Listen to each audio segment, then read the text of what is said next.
Assalamualaikum warahmatullahi wabarakatuh. Alhamdulillahirrabbilalamin.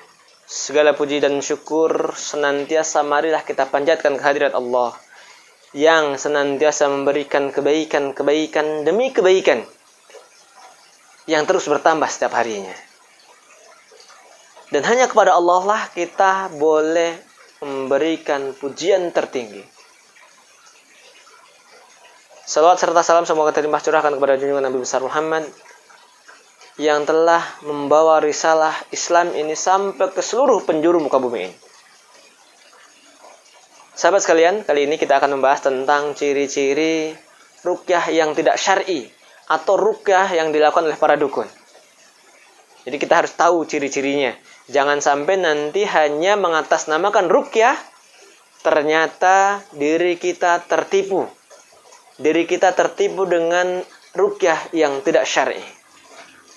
Ada beberapa ciri khas yang biasanya bisa kita amati. Yang bisa kita lihat bahwasanya ruqyah ini tidak syar'i.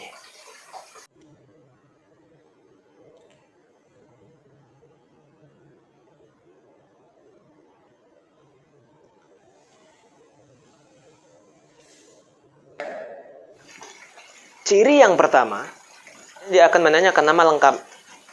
Yang berikutnya biasanya akan menanyakan nama ibu kandungnya. Kemudian menanyakan hari lahir. Nama lengkap, nama ibu kandung, hari kelahiran, dan lain-lain. Meskipun hal ini tidak terlihat aneh. Nama lengkap, nama ibu kandung itu biasanya sesuatu yang biasa. Tetapi bagi para dukun atau bagi sesuatu yang tidak syar'i, tidak syariatkan, biasanya dia akan mengkait-kaitkan. Secara tidak langsung mereka biasanya ini menjadi sebuah syarat.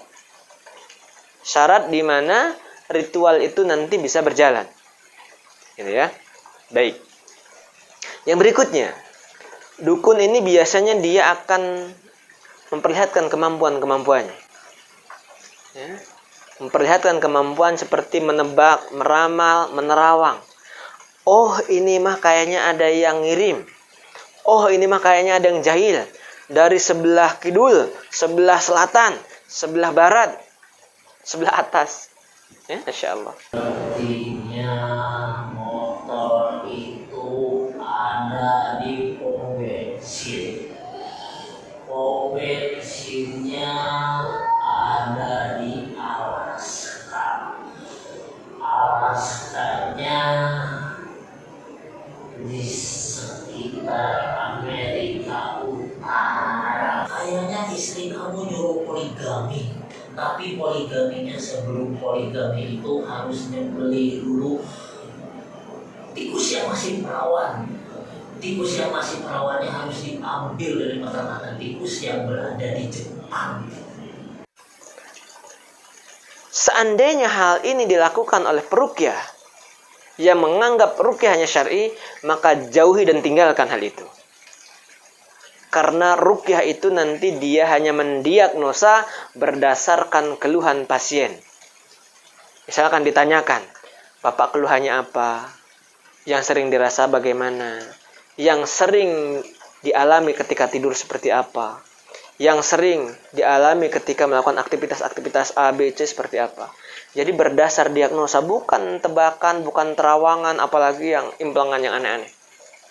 Meskipun nanti dari ciri-ciri itu pun bisa disimpulkan. Tetapi caranya tidak seperti itu. Oh, ini mah sepertinya ada yang ngikutin. Itu di belakang Bapak ada buta hijau. Itu di belakang Bapak ada kuntil anak. Itu di belakang Ibu ada pocongan. Tidak seperti itu dalam ruqyah syariah. Jadi seandainya nanti ada yang mampu menebak, menerawang, meramal, tinggalkan dia. Ya. Karena jelas kita dilarang untuk mendatangi orang-orang yang seperti itu. Tetapi bagaimana sudah terlanjur datang ke rumahnya, sudah terlanjur datang ke tempatnya, tinggalkan, berpamitanlah untuk pulang. Yang berikutnya, biasanya dia akan memberikan sesuatu yang aneh-aneh. Selain dia jago menerawang, selain dia jago ngimplang, jago meramal, seolah-olah biasanya dia akan memberikan sesuatu syarat yang aneh-aneh. ini harus ada syaratnya. Syaratnya apa? Ayam hitam mulus, ayam putih mulus, gajah oranye, gajah pink, cacak hijau, dan lain sebagainya.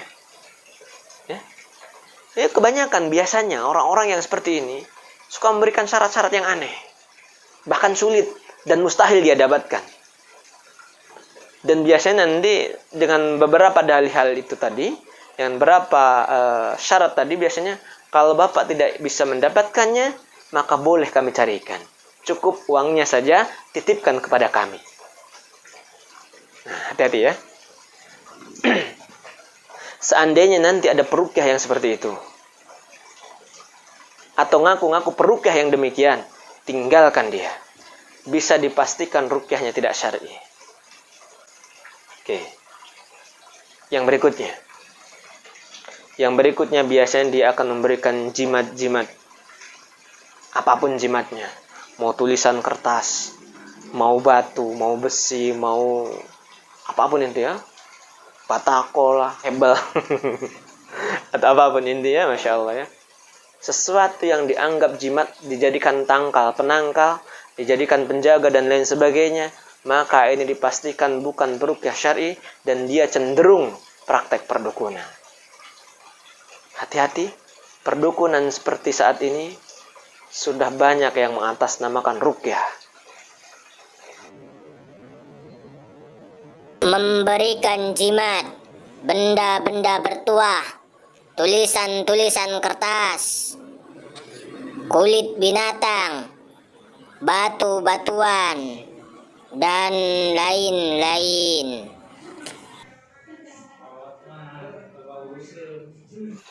Jika nanti Anda mendatangi orang-orang seperti memberikan jimat, memberikan penangkal, memberikan apapun namanya, ini untuk menjaga, ini untuk menolak bala, ini untuk mendatangkan ini dan itu dan lain sebagainya, tinggalkan dia. Karena dalam ruqyah tidak ada yang seperti itu. Ya. Yang berikutnya, biasanya dia akan memberikan hal-hal yang kaitannya dengan syarat-syarat yang aneh. Ini ada air jampe, ini ada air mantra, ini air sudah kami doakan dan mengandung ini itulah. Bahkan kadang-kala masih mending kalau cuma didoakan saja. Bahkan nanti di dalamnya ada isi-isinya yang aneh-aneh. Mau kertas lah, mau minyak apalah, minyak angin, minyak gosok, minyak goreng di dalamnya. Atau bahkan nanti ketika sudah ada sesuatu yang aneh-aneh, bahkan dia disemburkan.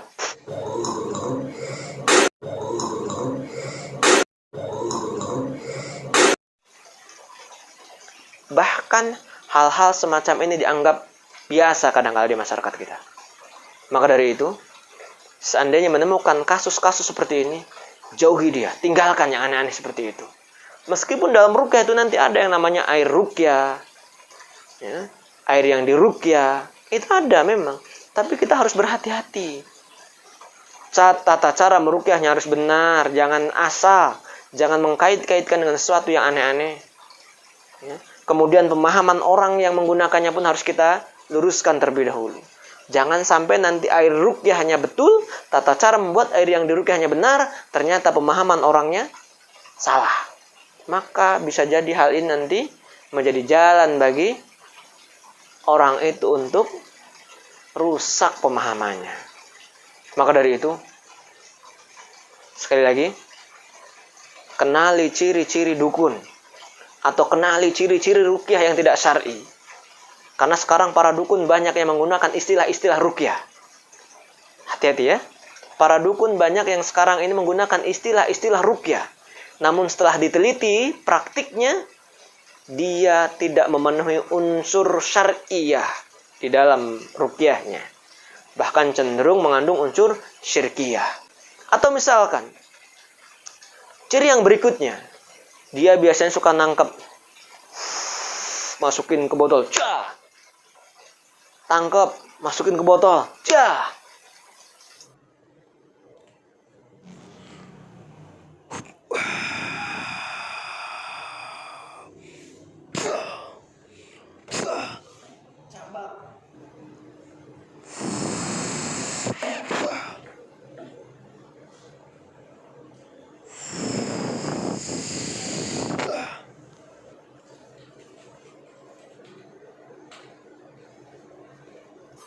ternyata setelah ditangkap katanya harus dibuang ke sungai.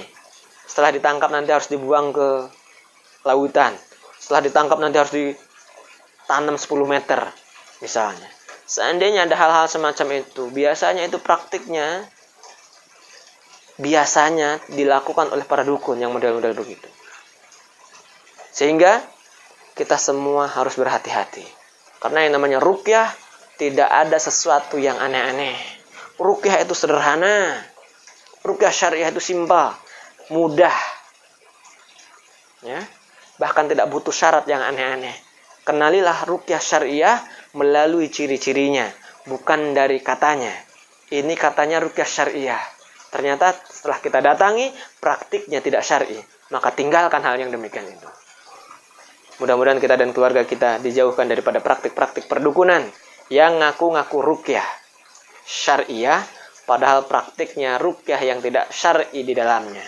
Maka dari itu, seandainya ada ciri-ciri demikian ini, maka larilah jauh-jauh darinya. Ya, jangan sampai nanti kita terkena sesuatu yang merusak kita, terutama adalah bab akidah kita, bab tauhid kita. Belum lagi nanti dampak-dampak yang lainnya. Baik, itu saja yang bisa saya sampaikan. Mudah-mudahan ini menjadikan sedikit gambaran bagi diri kita, keluarga kita, dan untuk kita lebih berhati-hati dalam mencari kesembuhan, dalam mencari pengobatan-pengobatan yang syariah.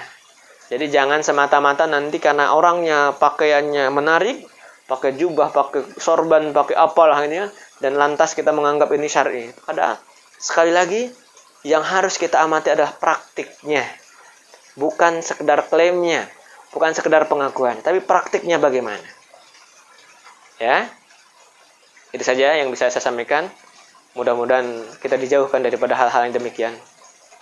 Billahi sabil haq. Assalamualaikum warahmatullahi wabarakatuh.